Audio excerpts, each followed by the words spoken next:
Hey everyone, welcome back to Bad Bass, and today we're going to talk about the Carolina rig. Now the Carolina rig is one of my favorite rigs to throw. I always have it tied on. It's one of those rigs that I've caught a ton of fish with and just plain out just catches fish. Today we're going to talk about everything you need to know about how to set it up, what you need to set it up with, where you're going to throw it, and then stay tuned till the end and I'll show you exactly what I have tied on, including the number one thing that I just catch fish with this rig with. Now let's go catch some fish. On a Carolina rig. Carolina rig, man. It is fire. So, what is Carolina rig? Well, a Carolina rig is simply put the opposite of a drop shot. So the drop shot, you have your hook in your line, and then at the bottom you have your weight. Carolina rig is typically the opposite, where you have a weight in your line, and at the bottom you have your hook. So the weight now sits at the bottom, and your hook, or in your bait, is suspended in the water column behind that weight. You move the weight, and the bait follows, obviously, in whichever way you move it. It's similar to the drop shot, but you don't have, in my opinion, as much control over their bait as the drop shot. So why would that be beneficial? Well, it really does a great job of imitating a dead or dying fish, bait fish. And those bass just sit there and stare at it, and as you move that, they just react, and you get a ton of reaction strikes. So for the rod and reel, I use an Abu Garcia Revo X spinning reel. I have it on a 7-foot medium fast Daiwa Tatula rod. So I have a braid main line, typically about 20 pounds, and then I use an Alberto or an improved Alberto to a 15-pound mono line. The reason that I use the mono line and not a fluoro or something like that is because the mono has a lot more buoyancy to it.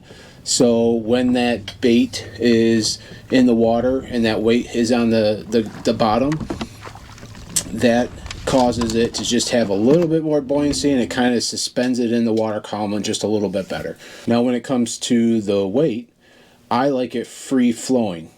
So I don't peg the weight to keep it in one place. I want that weight to be able to kind of move onto that leader back and forth. So what I do is maybe about a foot apart, I'll have two bobber stoppers with two beads fed onto my line, and I'll have that weight move in between them.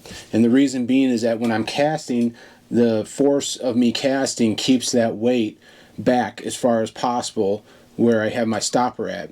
Then when it hits the water, that weight is able to kind of move down, and it gives me more line between my weight and where my bait is. And what that does is it kind of lets that bait float there a little while, which is obviously the longer you're in the strike zone, the better, before that weight catches up and now hits that bait, and that bait now takes a dive as the weight hits the top of that bobber stopper.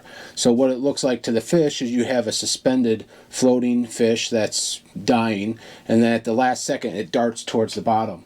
I find that that is when you start to get a lot of your strikes, as it starts to dart away, because you have those bass that sit there and watch it, and then it tries to leave, and that's your reaction strike. So you can use a lot of different weights. It really depends on the amount of water that you're in and how deep you're in and where you kind of plan on fishing. Typically have about a 1/4 ounce that is put onto that as the weight. You can obviously go lighter. The trade-off is if you go lighter, then it's going to take a while to sink. So if in your deeper water, you got to be a lot more patient, which I'm not.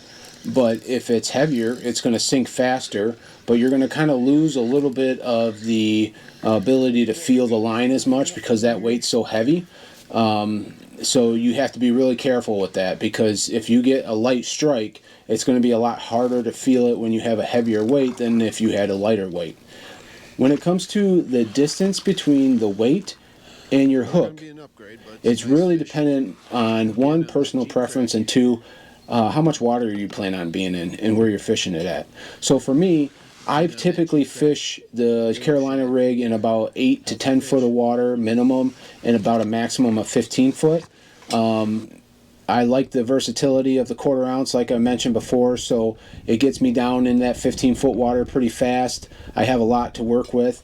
If you start fishing at in my opinion, less than 8 feet, you don't have as much water column for you to work with your bait being suspended. You can tend to be pretty high up. I like a little bit of distance between my weight and my hook. So typically I'm about 2 foot and 2 to 3 feet. I kind of like that.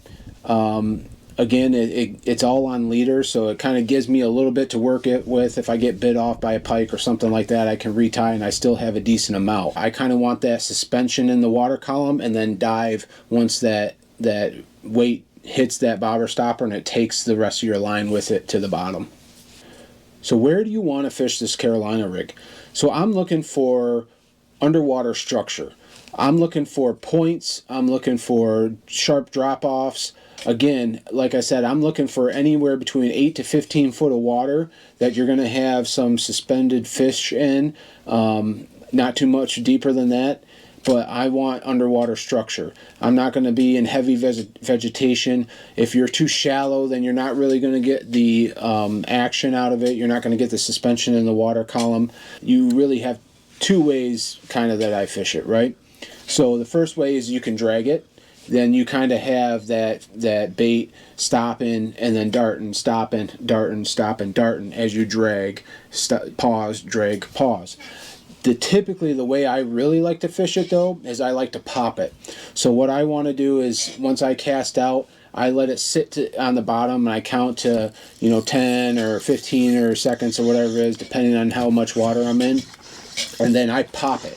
So what that does is that pops that weight off the bottom, and then it moves again because I have that space between the two bobber stoppers. That weight moves down, and then it has slack. So that bait sits up in that water column, and it sits there for a couple seconds. And then once that weight hits that first stopper, it's now going to dart towards the bottom, and your bait's going to dive with it. So where I find my strikes is that it's suspended and darting, and that's where they're striking. I think that's the best way. I think that imitates dead or dying bait fish much better than just dragging. I think it gives them a different look. So what bait do you want to throw on the Carolina rig? Well, I mean, really you're wanting to look for any sort of minnow or shad imitation. Obviously, color depends on, water clarity, sky, weather, all that kind of stuff. I tend to stick between the 3 to 5 inch range, depending on what you want to use and where you're at, the water that you're throwing in. I start off with the Yamamoto's Zakos. Those were the ones that I first started with, and man, did they crush it at the beginning. I've had great success with them still, but those Zakos and green pumpkin with white underbelly, those did great for me. I also ventured into the Nukis, Yamamoto's Nukis.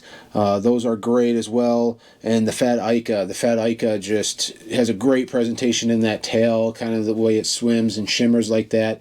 If you put a wacky ring O-ring on the Fat Ica as well as some of the other ones you'll see, I mean, they're just last forever. They don't get pulled off, and you can really get some life out of those baits.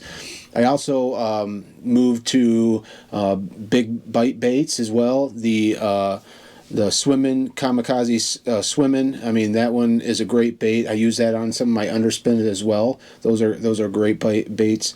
The juggle minnow from 6 Cents. I mean, that's a great chatterbait trailer, but it does great on the Carolina rig as well. This year I'm kind of looking to expand a little bit. I'm excited to try the Panoramas line from 6 Cents. Those look really nice. They got great looks to them. They look like they got great movement to them. I'm excited to try those out. But really the number one bait that I like to throw when it comes to the Carolina rig that has caught me the most fish, G-Crack, Bellow Shad, Emo Kamushi. These two things, I mean, they just crush it. They do a great job of imitating. They have great movement when that dive happens, when the suspension happens with those ribs that they have. Great movement. The Emo Kamushi, I love flipping and pitching that thing, but I mean, it just does a great job as when that thing dives and those bands kind of swoosh back. I mean, you get that reaction strike like that. So please leave a comment. Let me know what you guys think, what you guys want to see me dive into next. We got a lot of good things coming up on the channel this year. Got a lot of great things planned. So until next time, take care, and appreciate you watching. Make sure you like and subscribe.